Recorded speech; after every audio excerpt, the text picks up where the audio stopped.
so much attention.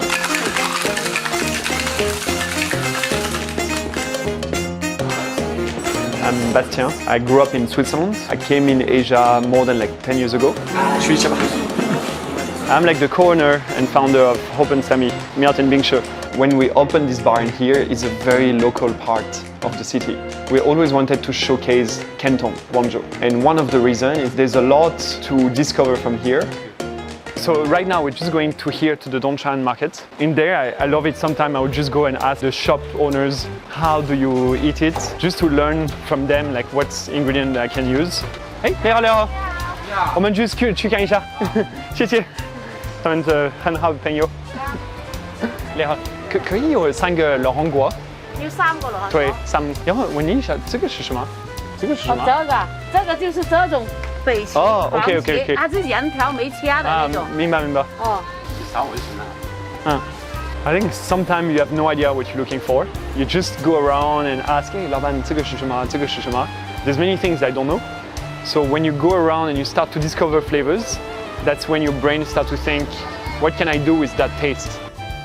Sometimes we have been thinking it's not interesting if you just use an ingredient. If you use a complete dish and you create a cocktail that's have more complexity, like the Lomiji, Lomakai, is a cocktail that it was created by our head bartender Tiger.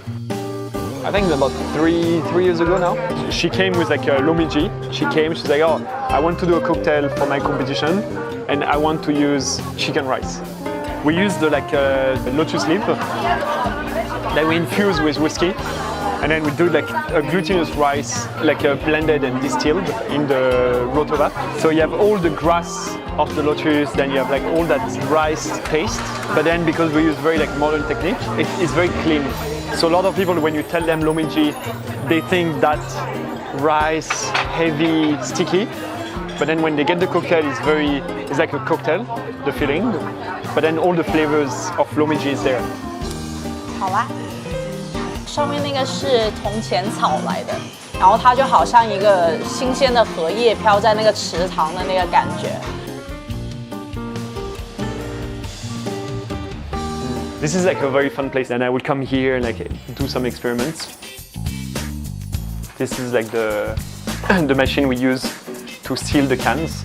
When something like the pandemic hits and you cannot anymore have customer in your bar, you have to think what other option do we have? So then we directly thought, let's do a lot of like drinks that we can send over. So we bought like a canning machine to do like very cute like can. It's not only to make money, but then it's also for making noise on the internet to say, hey, we are closed, but we're still here. You can buy some cocktail, have it in the fridge. They will remember us. They will maybe post some picture on WeChat to share, hey, I'm having a fancy cocktail at home. It's like a Weidian account. And then on here, we have a lot of like different editions. This is very cool because before you have the guests who come to the bar, they have to sit down, order a drink. Suddenly you can send them all your cocktails to discover. All the bar was closed during the pandemic. So many people have time. We started to organize a lot of like masterclass. We use for like a Bilibili, the live streaming. Suddenly you get 2,000, 3,000, 4,000 people watching live. This is here like with the background, with the green screen. You can literally like come here and do a training and be inside the bar. A lot of people will like try to do what you do and then be like, oh, it's good. Thank you, I learned something new.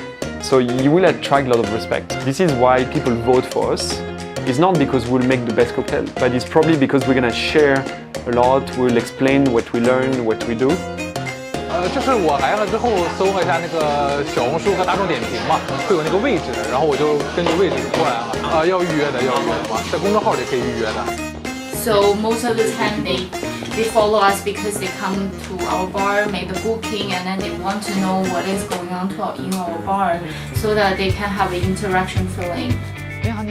I think the whole point of what we do is to create something special and to share about all those ideas, all those creations. It's not to create them and keep them for us. So if you create that complete community of good bartenders, of good customers, everything became like very cool.